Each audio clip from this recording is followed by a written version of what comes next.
રાજકોટના Gandhigram 2 university police સ્ટેશનમાં એક છેતરપિંડીની અને ખોટા દસ્તાવેજ બનાવવાની અને આ દસ્તાવેજોને સાચા તરીકે ઉપયોગ કરવાની ગુનો દાખલ કરવામાં આવ્યો છે, જેની હકીકત એવી છે કે મિન્ટીફી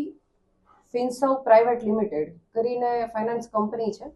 એની રાજકોટની બ્રાન્ચના બ્રાન્ચ મેનેજર,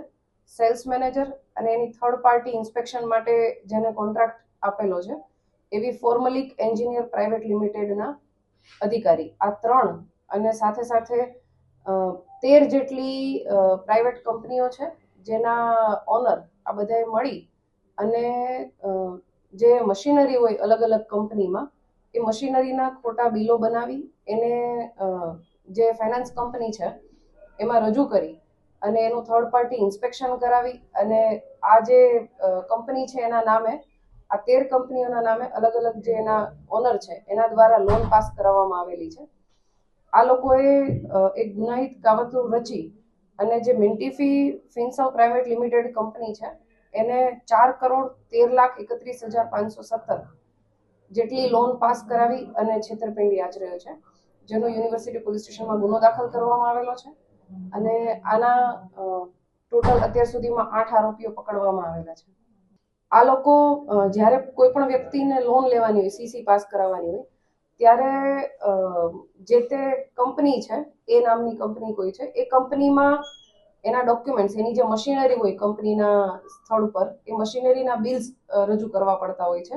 જે સીસી મેળવવાની હોય એમાં એના ડોક્યુમેન્ટ તરીકે. તો એ બિલ્સ અને એ જે કંપની જેણે લોન માટે અપ્લાય કર્યું છે એ આના જે સેલ્સ મેનેજર હોય આ જે બ્રાન્ચના એ સેલ્સ મેનેજર આવી બધી લોન જેને મેળવવાની હોય એવા લોકોને શોધીને લાવતા હોય છે.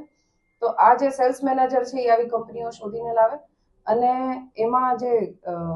થર્ડ પાર્ટી ઇન્સ્પેક્શન કરનાર કંપની છે એના અધિકારી છે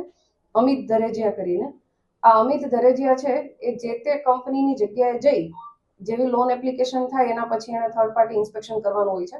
કે આ કંપનીએ જે બિલો રજૂ કર્યા છે અને જે ડોક્યુમેન્ટ્સ રજૂ કર્યા છે એ પ્રમાણે કંપની પાસે એસેટ છે કે નહીં.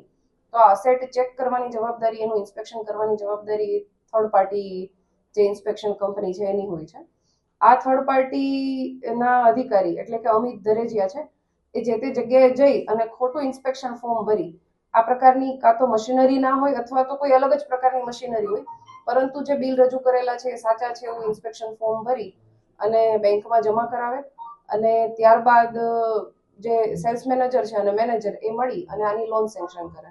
અને જે તે વ્યક્તિને કોઈને 40 લાખ, કોઈને 30 લાખ એવી અલગ અલગ પ્રકારની કંપનીને લોન આપવામાં આવે છે.